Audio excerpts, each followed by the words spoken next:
पर पहली बार आईएसआई का स्टिंग ऑपरेशन, सरहद पार से भेजे जा रहे हैं नकली नोट। जी न्यूज का सनसनीखेज खुलासा।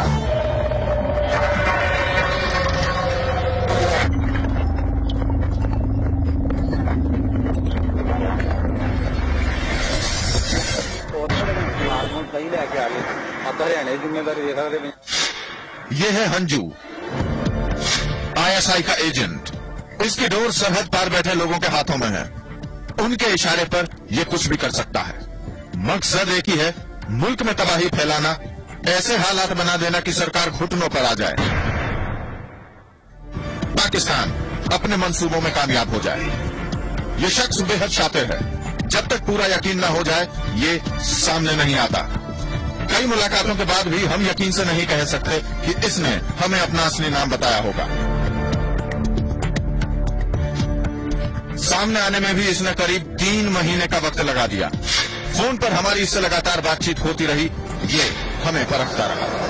इसने पहले हमें लुधियाना बुलाया, फिर चंडीगढ़, 1-2 नहीं पूरे 6 बार। लेकिन हमें बुलाकर ये खुद गायब हो जाता। शायद वो ये जानने की कोशिश कर रहा था कि कहीं हम पुलिस या खुफिया एजेंसीज के मोहरे तो नहीं।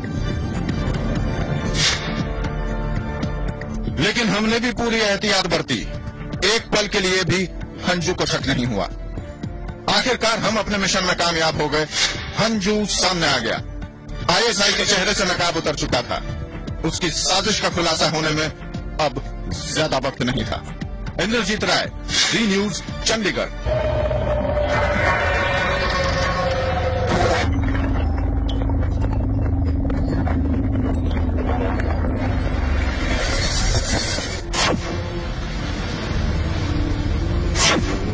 नाम बलवीर, काम आईएसआई एजेंट। बलवीर दिल्ली का रहने वाला है। राजधानी में बैठा दुश्मन मुल्क का एजेंट। इसके लिए किसी भी जगह पहुंचना नामुमकिन नहीं।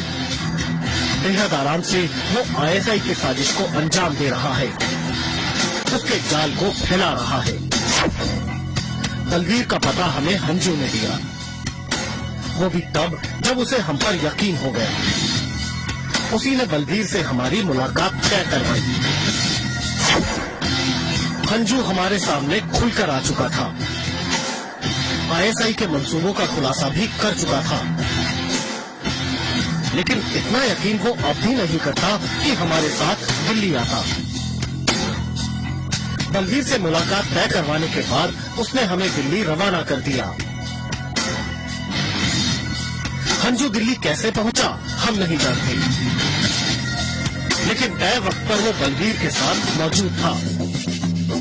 इतना ही नहीं, बलवीर को वो हमारे बारे में सब बता भी चुका था। बलवीर से हमारी मुलाकात दिल्ली के राजा गार्डन में हुई। ठिकाना था एक रेस्टोरेंट। शायद ये मुलाकात भी हमें परखने के लिए ही हुई थी, क्योंकि यह बलवीर ने हमसे ज्यादा बात नहीं की।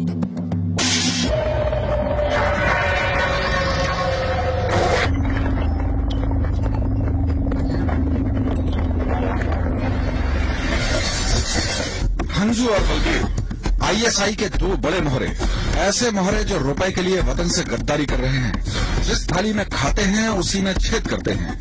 सरहद पार बैठे मुल्क के दुश्मन इनके आका हैं। उनके इशारे पर ही ये तबाही फैलाने की साजिश को अंजाम दे रहे हैं। ये साजिश है देश को खोखला करने की।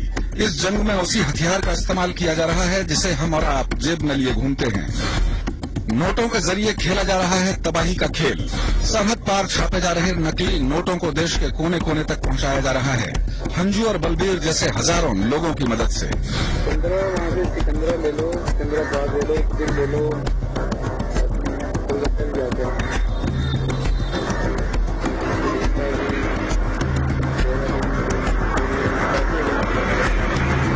इसी साजिश का पर्दाफाश करने निकली थी जी न्यूज की टीम। तब हमें इसका अंदाजा भी नहीं था कि ये कितना खतरनाक खेल है और आईएसआई का जाल देश के किन किन हिस्सों में फैल चुका है। आइए एक बार फिर सुनते हैं कि हंजू ने कितने भरोसे के साथ ये बताया कि नकली नोट देश में कहीं भी डिलीवर किए जा सकते हैं, और उसने खास तौर से किन किन जगहों के नाम लिए। वहाँ से सिकंदरा ले लो, सिकंदराबाद ले लो, एक दिन ले लो, कोलकाता भी जाते हैं।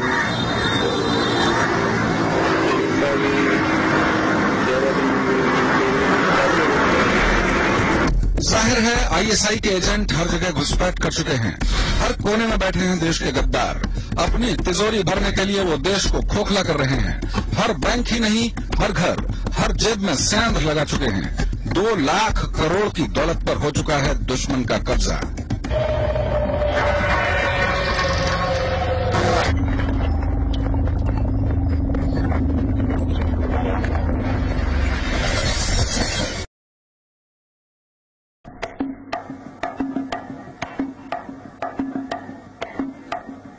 नकली नोटों के सैंपल्स हमारे हाथ में थे।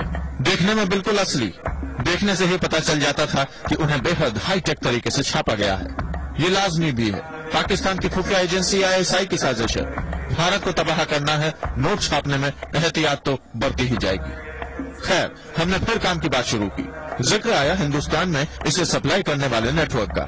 जवाब होश उड़ा देने के लिए काफी था। 15 बाद ले लो, 1 दिन ले लो, कलकत्ता भी जाते हैं।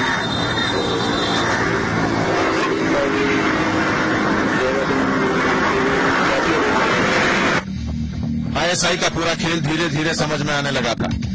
उसके मंसूबे, पूरे देश में फैला उसका जाल, सब हमारे सामने था। करनाल, असम,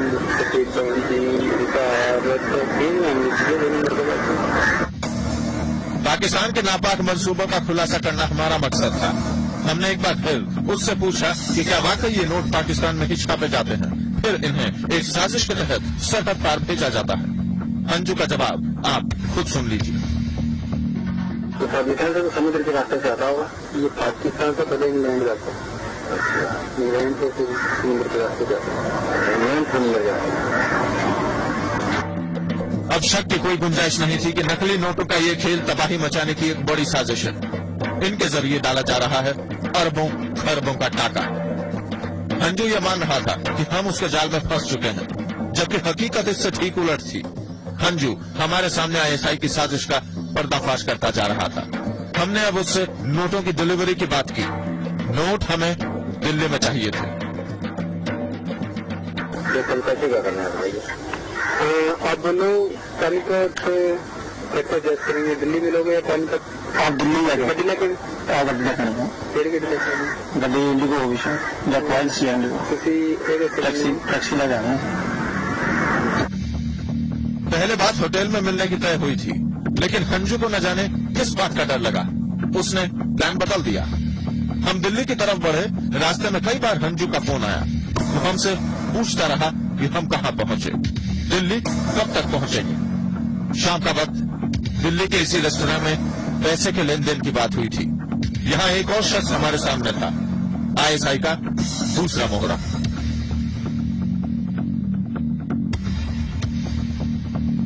मुलाकात खत्म हुई, साजिश की परतें खुल चुकी थी। आईएसआई बेनकाब हो चुकी थी। अंजू और उसके साथी को हमने नोटों की डिलीवरी के लिए 7:30 बजे का वक्त दिया और चलते बने। नकली नोटों के सैंपल्स हमारे पास थे। साजिश बेनकाब करने के लिए इतना ही काफी था। रेस्टोरेंट से हमारे निकलने के बाद अंजू और उसके दोस्त को न जाने क्यों हम पर शक हो गया। उन्होंने हमारा पीछा करना शुरू कर दिया, लेकिन वो ये नहीं जानते थे कि बात अब उनके काबू में नहीं रही। उनके आकाओं का खेल बिगड़ चुका है। आईएसआई के नापाक इरादे हमारे कैमरे में कैद हो चुके हैं। इंद्रजीत राय, जी न्यूज।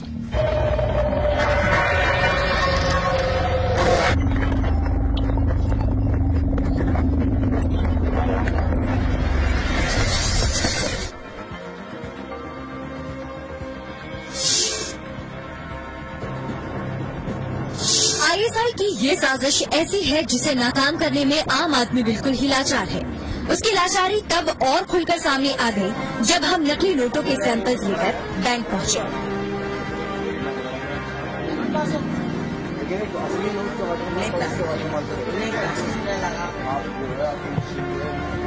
दिन रात नोट देखना गिनना इनका पेशा है। लेकिन इन सैंपल्स ने तो इनके होश ही उड़ा दिए। इन नोटों को पास कर दिया गया। जब हमने उन्हें ये बताया कि ये सभी नोट नकली हैं, तो एक्सपर्ट भी हैरान रह गए।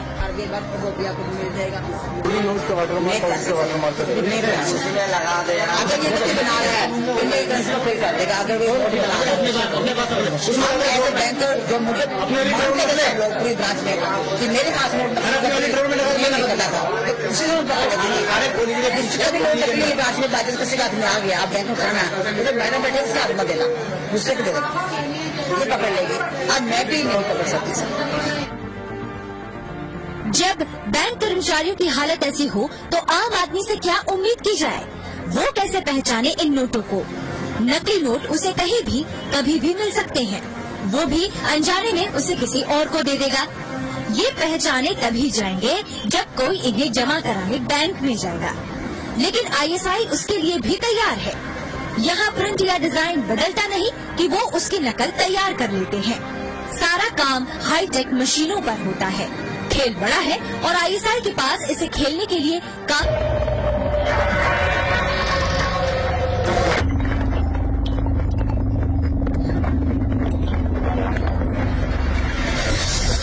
न्यूज ने किया ISI का स्टिंग ऑपरेशन। एक ऐसा ऑपरेशन जिसमें हर कदम पर मौत हमारा इंतजार कर रही थी। ISI का स्टिंग ऑपरेशन एक ऐसा साजिश का पर्दाफाश जो देश को अंदर ही अंदर खोखला किए जा रहा है। पाकिस्तान में छापे जा रहे नकली नोट हमारी आपकी जेबों तक पहुंच चुके हैं। 2 लाख करोड़ से भी ज्यादा का डाका डाल रहे हैं हंजू जैसे ISI के एजेंट।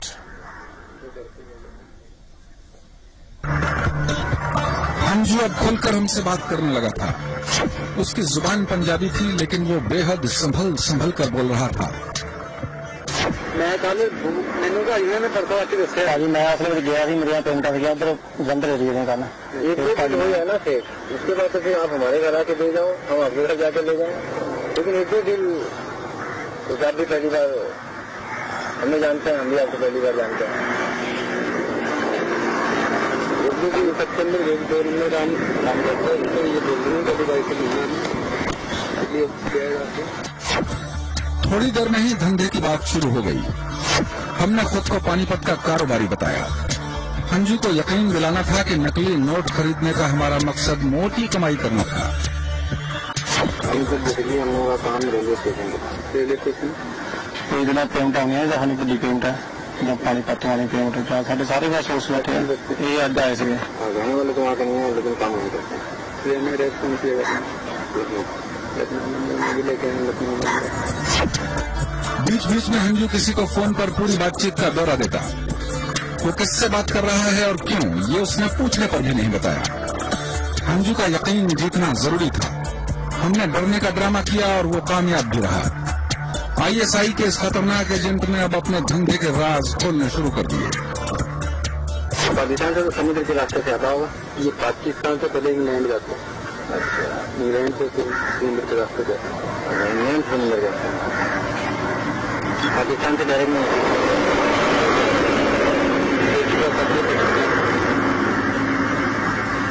में तो इसको खुद इसके रखा ना कि कोई वो है जिसके आगे इंग्लैंड में जाने में तो दिक्कत नहीं होती है, दिक्कत नहीं होती। थोड़ी ही देर में हंजू ने अपने आका का नाम भी बता दिया। उसका नाम अली था। वो पाकिस्तान में बैठा था और वहीं से खेल रहा था तबाही का ये खतरनाक खेल। तो पुलिस इतना फिर नहीं करती, ये ऐसी कोई बात नहीं है। अगर देखो कोई भी काम करता है ना तो वो अगर जो काम को पकड़ते ना वो पहले उसको बाहर निकालना जानता है। अगर अली भाई ऐसा काम करता है ना तो पुलिस को भी हाथ नहीं होता। अब बारी थी लेन देन की बात करने की। हमने 20 लाख रुपए के नकली नोट खरीदने का इरादा जताया। अगर नोट दे देंगे ले लीजिए तो कल ऐसा करिए 15 लाख बुक है इसके इनके पास। 15 लाख इनको फोन पे आज लेके आना था, ब्रदर बुक करेगा। आप कितना ले रहे हो? 15 लाख पूरा। हम लोग को 9 लाख ले रहे हैं। 15 लाख में 100 और 500 हमें शुरू में 5 मिलेंगे। अगर आप करना चाहते तो मैं अभी फोन पे डायरेक्ट उनको बोल देता हूँ, मतलब नहीं। आप अपने लोगों से बोल दो, मैं बात नहीं करूँगा। नहीं, मैं आपकी बात नहीं कराऊंगा, मैं कोई बोल देता हूँ। हमें 6 से 5 शुरुआत अंजू के लिए ये छोटी रकम थी, उसने तुरंत ही हाँ कर दी। हमने सैंपल्स दिखाने की मांग की। अंजू इसके लिए भी तैयार होकर आया था। सवाल बताऊंगा अपने कैशियर में,